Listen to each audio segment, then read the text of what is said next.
Bonjour, nous voilà de nouveau dans la classe de français, le français au collège programme marocain. Alors toujours avec les deuxièmes années collège et on va faire une leçon de grammaire. Alors aujourd'hui on va commencer une série de leçons de grammaire sur l'expression de temps, c'est-à-dire comment exprimer le temps. Je vous ai déjà dit plusieurs fois qu'on allait faire ces leçons. Et on va commencer par la simultanéité. Simultanéité. Alors, qu'est-ce que la simultanéité dans le temps? Lorsque j'exprime la simultanéité, qu'est-ce que cela veut dire?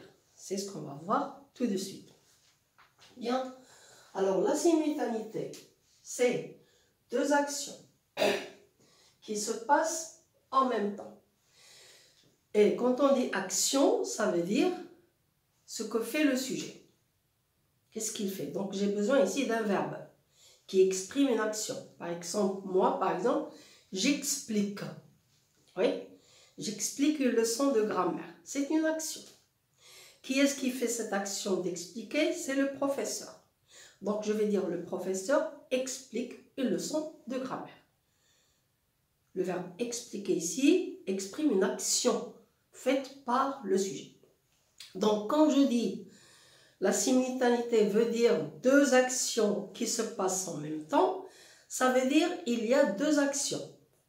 Ces deux actions, elles peuvent être ou bien faites par le même sujet, c'est-à-dire moi je peux faire deux choses à la fois. Oui, donc j'explique la leçon et je vous regarde. Donc il y a l'action d'expliquer et il y a l'action de regarder. Ces deux actions sont faites par le même sujet. Oui, je répète. Donc, j'ai ici deux actions faites par le même sujet. Vous y êtes?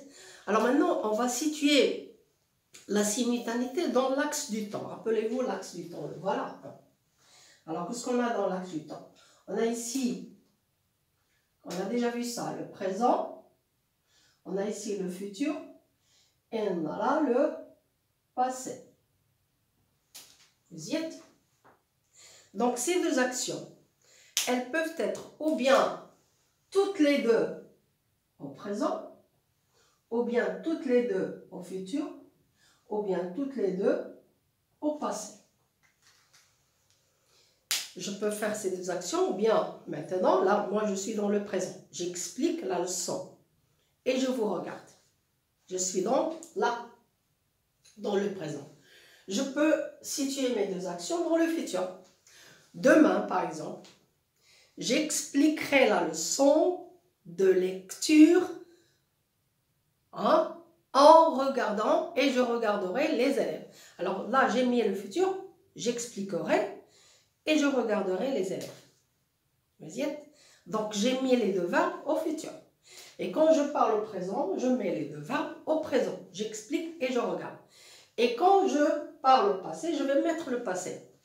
J'expliquais et je regardais. Alors, j'espère qu'on a compris la situation de la simultanéité dans l'axe du temps. Et j'espère qu'on a compris aussi ce que veut dire la simultanéité. Maintenant, j'ai deux cas. Alors, le premier cas, c'est avec le même sujet. C'est ce que je viens de dire là. C'est-à-dire, le même sujet fait deux actions. Quand j'ai le même sujet qui fait deux actions, j'emploie le gérondif. On emploie le gérondif. J'ai déjà parlé plusieurs fois du mot gérondif. Alors, qu'est-ce que le gérondif? Je vais le réexpliquer. Le gérondif, c'est la préposition en plus le participe présent du verbe. Pardon. Je répète la définition. C'est la préposition en plus le participe présent du verbe. Exemple, on a ici le verbe parler. Ça va me donner comme participe présent. Rappelez-vous, pour former le participe présent d'un verbe, j'enlève ER pour les verbes du premier groupe. Donc, je garde dans le verbe le radical et j'ajoute ANT. Donc, ça va me donner parlant. Oui, ça va me donner parlant. Voilà le participe présent du verbe. Maintenant, pour avoir le gérondif, je vais ajouter en. Donc, je vais dire en parlant. Donc, en parlant, c'est le gérondif. Vous y êtes? Voilà donc le gérondif. Alors, je répète, pour exprimer la simultanéité, quand j'ai le même sujet qui fait deux actions, j'emploie le gérondif. Donc, dans ma phrase, qu'est-ce que je vais dire? Le professeur explique la leçon en regardant les élèves. En regardant le gérondif. Oui? Alors, dans la phrase du texte, le directeur, rappelez-vous le directeur du texte, M. Badin est le directeur. Le directeur parle à M. Badin en criant, parce qu'il était en colère, hein? Il faisait des reproches. Oui? En criant. L'action de parler et l'action de crier sont faites par le même sujet qui est le directeur. Claire, j'espère qu'on a compris le premier cas de la simultanéité. Deuxième cas. Alors, le deuxième cas, c'est avec deux sujets différents. Je n'ai pas le même sujet, j'ai deux personnes qui font deux actions. J'ai deux sujets différents. Qu'est-ce qu'on emploie? Pardon. Alors, on emploie les expressions suivantes. Ou bien, pendant que, alors que, tandis que. Je reviens à ma classe. Donc, le professeur explique la leçon. Hein? Elias joue. Il ne regarde pas la leçon. Ça arrive souvent dans la classe. Pardon, je m'excuse pour la toux. Bien, donc j'ai deux actions ici. Le professeur explique la leçon, c'est l'action 1. Deuxième action qui se passe en même temps, hein, c'est Elias joue. Donc j'ai le professeur explique, Elias joue. Je voudrais faire une phrase complexe pour exprimer le temps. Et j'ai ici deux sujets différents, c'est-à-dire le professeur et Elias. Qu'est-ce que je vais dire? Je vais dire, pendant que le professeur explique la leçon, Elias joue. Hein? Le professeur explique la leçon alors que Elias joue. Le professeur explique la leçon tandis que Elias joue. Alors, pendant que, un petit détail, pendant que exprime une action de simultanéité, c'est-à-dire une personne fait une action et une autre personne fait une autre action. Tandis que et alors que, il exprime la simultanéité en même temps l'opposition. Normalement, puisque le professeur explique, que doit faire Elias? Il doit écouter et regarder le professeur. Or, il ne fait pas ça, il joue. Donc, ce sont deux actions opposées. Donc, l'expression tandis que et alors que exprime la simultanéité et l'opposition. On va voir l'opposition dans une autre leçon.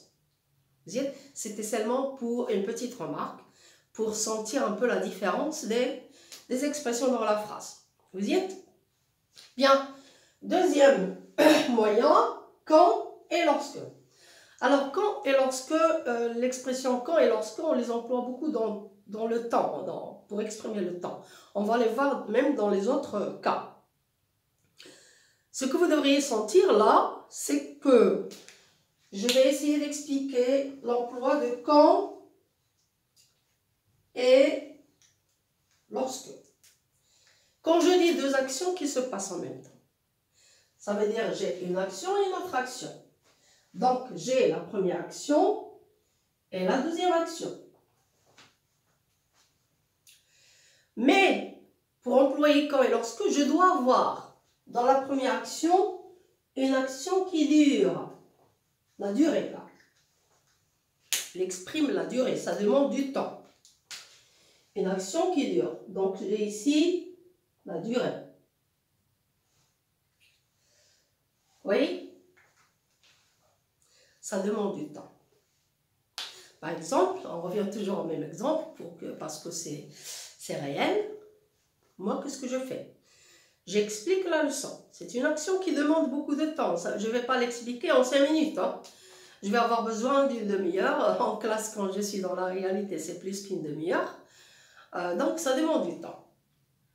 Donc, je vais dire, le professeur explique la leçon. C'est l'action qui dure. Et le surveillant frappe à la porte. Le surveillant général de l'école. Donc, l'action de expliquer, là, c'est la durée. C'est une action qui dure. Je vais mettre action qui dure, pour que ça soit clair. C'est une action qui dure. Vous y êtes? Donc, j'ai besoin de temps. Et l'action n'est pas terminée. Hein. Elle n'est pas terminée. Regardez là. Le professeur explique la leçon, explique la leçon, explique la leçon. Le surveillant arrive. Là, il arrive là. Et peut-être que le professeur, lorsque le surveillant va partir, il va continuer à expliquer sa leçon. Je ne sais pas si je suis claire, je l'espère. Alors, je répète. J'ai une action qui dure. Et là, c'est une action... Est-ce qu'elle dure, celle-là? C'est une action brève. Brève, ça veut dire elle est rapide. Et il frappe à la porte. Tac, tac. Par rapport à l'action d'expliquer, elle est brève. Elle est courte. Elle est rapide. Alors, je m'explique. Pour exprimer deux actions qui se passent en même temps, et j'ai une action qui dure et une action rapide, et là, on appelle dans l'explication l'action point. C'est une action point. Là, voilà, c'est comme un point. Cette action point, elle vient couper l'action qui dure. Pour exprimer cela, je mets ou bien lorsque ou bien quand. Donc, ma phrase va être hein, le professeur explique la leçon quand le surveillant frappe à la porte. Le professeur explique la leçon lorsque le surveillant frappe à la porte. Oui. Et là, si je vais mettre ma phrase, là je suis au présent. Je peux mettre ma phrase au futur. Le professeur expliquera la leçon quand le surveillant frappera à la porte. Si je prépare une scène théâtrale, je vais dire aux joueurs, aux acteurs, voilà. Le professeur expliquera la leçon quand le surveillant frappera à la porte. Futur, futur. Présent, présent.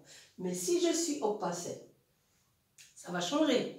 Parce qu'on a déjà vu dans les temps du passé que lorsque l'action dure, j'emploie l'imparfait. Rappelez-vous les valeurs des temps. Revenez à mes vidéos. Hein. Les temps du récit. Et vous allez voir.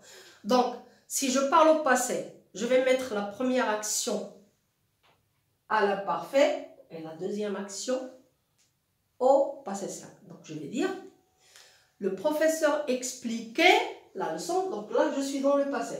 Le professeur expliquait la leçon quand le surveillant frappa à la porte. Ou bien frappa ou bien a frappé. Oui. Mais on préfère frappa à la porte. Une action brève. Vous y êtes? Alors j'espère que vous avez compris un peu, c'est un peu délicat là, mais l'essentiel c'est que vous compreniez les emplois des expressions. Bien. Il y a un troisième cas, au fur et à mesure que. Et au fur et à mesure que, qu'est-ce qu'il exprime? Bien, il exprime la simultanéité, deux actions qui se passent en même temps. Mais, donc j'ai ici deux actions. Une action, là voilà, et une action, là voilà. Ils se passent en même temps. Mais ces deux actions, ils grandissent. Donc au début, ils sont rapprochés, mais après, ils grandissent. C'est ce qu'on appelle la progression dans les actions. Donc j'ai ici une action qui grandit, et l'autre aussi, elle grandit. Vous voyez? Là, je vais mettre au fur et à mesure. Bien, alors revenons à M. Badin et le directeur. Le directeur crie, il est en colère, exprime sa colère. Et M. Badin, il est assis et il attend le résultat. Donc, qu'est-ce qui se passe à l'intérieur de M. Badin? Il a peur, il s'inquiète. Peut-être que le directeur va lui dire, tu es licencié, je vais te mettre à la porte. Tu ne mérites pas de travailler dans mon établissement. Donc, il y a une peur là dans son cœur. Donc, au fur et à mesure que le directeur crie, la peur de M. Badin grandit. Donc, au début, c'était petit, mais après, ça grandit. Et les cris de le directeur s'agrandissent. Il crie de plus en plus fort. Donc, au fur et à mesure que le directeur crie, la peur de M. Badin grandit. L'inquiétude de M. Badin augmente. Jette. Bien. Un autre exemple. Nous sommes dans la forêt. Il y a des enfants. Bon, il y a un groupe dans la forêt. Et ils rentrent à l'intérieur de la forêt. Donc, il y a ici une progression. Au fur et à mesure que nous entrons dans la forêt, hein, notre peur grandit. Hein? Il y a une angoisse là, on ne sait pas ce qui va arriver. Oui? Donc il y a la progression. Donc je ne peux pas mettre les mêmes expressions dans la même situation. Et j'espère qu'on a compris. Alors on va passer tout de suite à quelques exercices pour savoir si vous avez compris la simultanéité. Alors on passe aux exercices, des exercices d'ailleurs qu'on peut vous donner. Exercice 1, complète avec une expression de simultanéité. Complète avec une expression de simultanéité. Donc on a ici des phrases à trous et on va les compléter avec une expression de simultanéité qui convient. Hein. Il faut bien réfléchir. La première phrase. Donc, je dois mettre ici une expression. Les enfants jouent.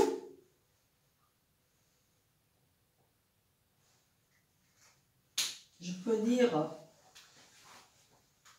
les enfants jouent, bien l'enfant joue, je lis un roman. Donc, j'ai ici deux sujets différents. L'enfant joue, action de l'enfant. Je lis, action du sujet qui parle. Quelle est l'expression qui convient ici? Elle. Oui? Là. Donc, je vais dire pendant que l'enfant joue, je lis un roman. Oui, là, il n'y a pas d'opposition. Bien, la mère se fatigue à faire le ménage, c'est l'action 1. Leïla joue au téléphone. Deux actions, deux sujets différents. Mais la mère se fatigue, Leïla joue au téléphone. Normalement, qu'est-ce qu'elle doit faire, Leïla? Oui, elle doit venir aider sa maman à faire le ménage, puis après regarder au téléphone. Quelle est l'expression qui convient ici? Et une expression qui exprime à la fois la simultanéité et l'opposition. Allez, la mère se fatigue à faire le ménage. Oui, oui, alors que, je peux mettre alors que ou tandis que. Alors que Leïla joue au téléphone. Oui. La phrase suivante, l'expression à mettre au début de la phrase, et regardez bien la phrase. La nuit tombe, donc la nuit tombe, il fait de plus en plus noir. Il y a ici une progression. Oui. La nuit tombe, nous avons peur de nous perdre.